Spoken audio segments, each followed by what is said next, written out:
योग एक विज्ञान है। योग जीवन जीने की राह है। योग हमारे मन का समाधान है। योग से मिलता है हमें आरोग्य, मिटती हैं हमारी व्याधियाँ और प्राप्ति होती है सहज समाधि। बस तरीके से योग करना। आज हम आपको पहले एक बार योग की क्रियाओं के बारे में फिर से बता देते हैं और योग की क्रियाओं का प्रशिक्षण जो अभी दे रहे हैं जरा ध्यान से देख लेना, कहीं कोई त्रुटि ना हो। और फिर उसका पूरा अभ्यास करेंगे और आप खुद देखेंगे और पाएंगे कि शरीर में व्याधि नाम की कोई चीज नहीं रहेगी।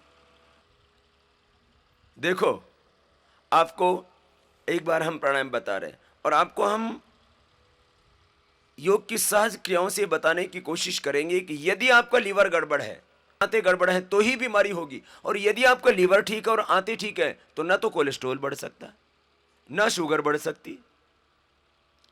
आंतें और लीवर यदि ठीक हैं आपकी, ना तो कोलेस्ट्रॉल बढ़ेगा तो हार्ट अटैक होने की संभावना ही नहीं, नहीं आपकी जो है शुगर बढ़ेगी, नहीं आपका जो यूरिक एसिड बढ़ेगा, नहीं आपका कफ बढ़ेगा, नहीं आपका वात बढ़ेगा, नहीं आपका पित्त बढ़ेगा, तो बीमारी कहां से होगी। तो मेन है आपकी लीवर और आंतें कैसे ठीक रहें। और इसके अलावा बॉडी के जितने भी सेल हैं, इन सब को चाहिए ऑक्सीजन जीवित रहने के लिए और अपना काम करने के लिए। अलग अलग सेल बॉडी में अलग अलग तरह का काम कर रहे हैं, उन सब की खुराक है ऑक्सीजन। ऑक्सीजन जब वहां जाता है तब वहां की रासायनिक प्रतिक्रिया अंदर शुरू हो जाती है। तो हम दो ही काम करते हैं, हम एक तो आपके बॉडी को, आपके ब्रेन को ज़्यादा ऑक्सीजन देते हैं, सीधी सी बात है। और दूसरा, हम आपके लीवर को, रातों को स्वस्थ बनाते हैं। इसके साथ और भी कई चीज़ें होती हैं, लेकिन मुख्य बात आपको बताई। तो क्या करना, आओ बैठो, अभी ऑक्सीजन भरने का तरीका सीख लो और आंतों और लीवर को कैसे स्वस्थ बनाया जाता है। अब आंतों और लीवर के साथ फिर किडनी भी ठीक होती है। किडनी भी बहुत जरूरी है, इसलिए आपको जो बता रहे हैं इसको कर लेना मेरे भाई। मैं पूछता हूँ, खाते किस लिए हो? बोले जीना, जीने के लिए खाते, न खाएंगे तो जीवित कैसे रहेंगे। खाने से जीवित नहीं रहते, पचाने से जीवित रहते हो। इसलिए खाने से भी ज्यादा जरूरी है उसको पचाना। हम क्या करते, खाते तो रहते, तीन तीन बार खाते हैं, प्राणायाम एक बार भी करने के लिए बोलो तो बोलो वक्त नहीं मिलता। देखो करो, सीधे बैठ जाओ, श्वास को भीतर गहरा भर लेना। कैसे? ऐसे। ये भरने का तरीका हो गया। श्वास को भीतर गहरा भरना।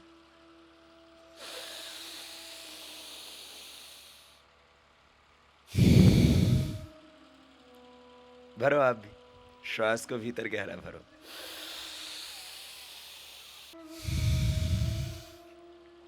एकदम सिंपल तरीका, हर बच्चा कर सकता है, हर बूढ़ा कर सकता है, हर बीमार कर सकता है, हर स्वस्थ कर सकता है।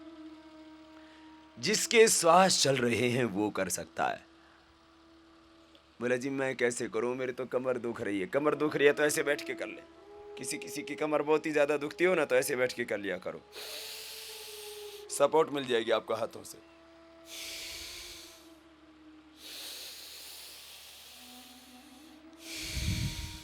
सांस को भरना ही तो है, सीधे बैठ के भरना। कुर्सी पे बैठ के कर लो चाहे जमीन पे बैठ के कर लो। और एक खास बात, माना कि आप इतने बीमार हैं कि आप बैठ सकते ही नहीं, तो चाहे लेटे लेटे कर लो। लेकिन इसका मतलब ये नहीं कि अच्छे खासे फिर लेटे लेटे करने लग जाएं। बहुत से पूछते हैं मुझसे, बोले स्वामी जी बैठे बैठे आलस से आता है, लेटे लेटे कर लेना। मैंने कहा फिर तो सोता ही रहे। ऐसा आलस से भी मत करना, श्वास भीतर गहरा भरना। देखो,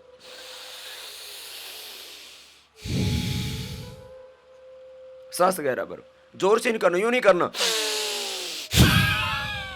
ऐसा करने से क्या होगा, फेफड़े के जो सेंसिटिव सेल हैं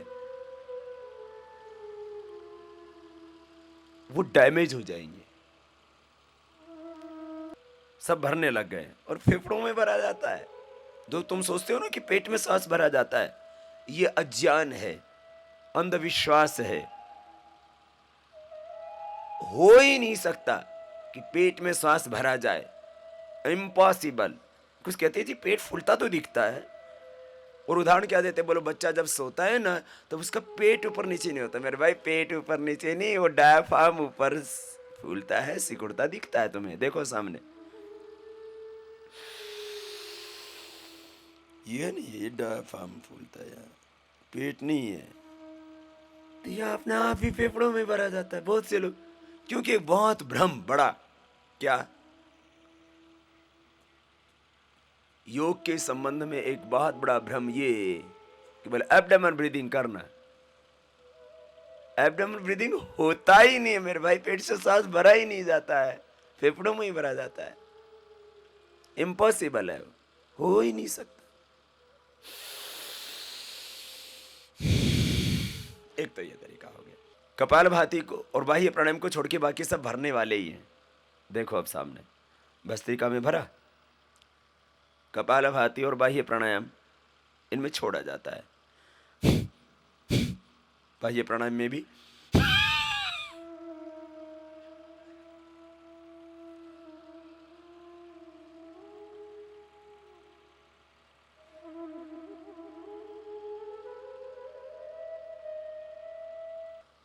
बाकी सब भरने वाले।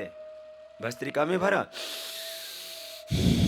अनुलोम विलोम में भी भरते हैं, भ्रामरी में भी भरते हैं, उद्गीत में भी भरते ही है। भरने के बाद ही तो छोड़ेंगे, भ्रामरी या उद्गीत करेंगे तो भी क्या करते हैं, पहले भरते हैं बाद में ओम या ऐसे करते हैं। अब देखो अनुलोम विलोम करो, भरने वाले करवा देते हैं एक बार, बाद में छोड़ने वाले करवा देंगे। तरीका बता रहे हैं। राइट नोस्ट्रल को अंगूठे से ऐसे बंद करना, लेफ्ट को बीच की 2 उंगलियों से, मेरुदंड सीधा रखना। राइट को बंद करके लेफ्ट से स्टार्ट। देखो सामने स्क्रीन के ऊपर, पूरा भरना, धीरे धीरे करना, जोर से नहीं।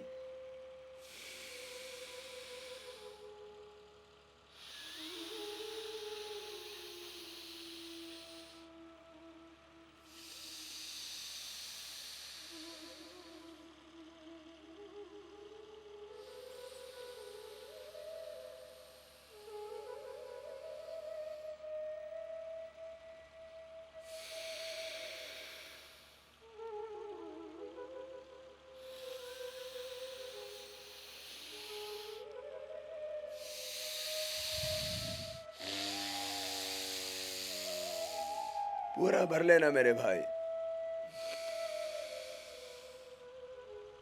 सामने देख भी लेना स्क्रीन के ऊपर, कहीं गड़बड़ तो नहीं कर रहे आप।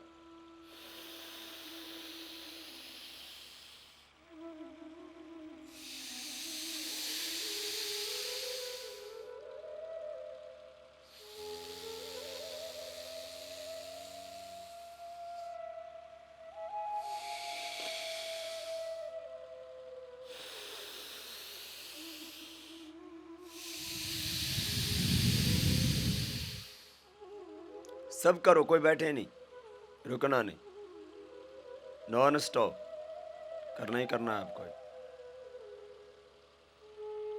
दाएं नाक को अंगूठे से बंद करना है, बाएं नाक को बीच की 2 उंगलियों से। ये तरीका है नाक बंद करने का, बिल्कुल सिंपल तरीका है। हाथ जोर से नहीं दबाएं, हाथ ज्यादा दबाव न डालें नाक के ऊपर, सहज कर लें।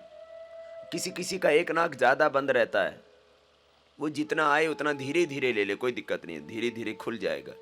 इसीलिए हम पहले भस्त्रिका और कपालभाति करा देते हैं, उससे आपका समवेत रूप से स्वर चलने लगता है। इन स्वरों का बहुत गहरा महत्व है आपकी जिंदगी में, आपके मनोभावों के निर्माण में, आपके स्वभाव के निर्माण में। आपका जो नजरिया है, दृष्टिकोण है, एटीट्यूड है, वह आपके स्वरों से ही निर्मित होता है। दाएं से शक्ति, बाएं से भक्ति संबद्ध है।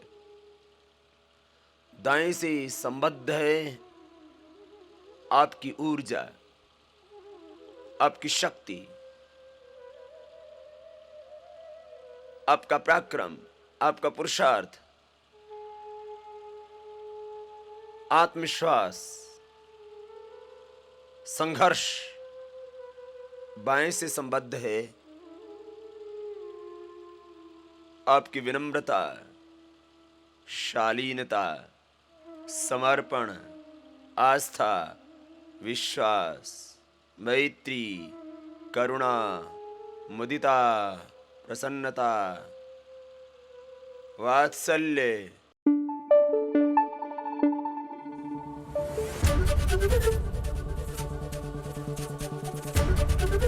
एबीपी न्यूज आपको रखे आगे।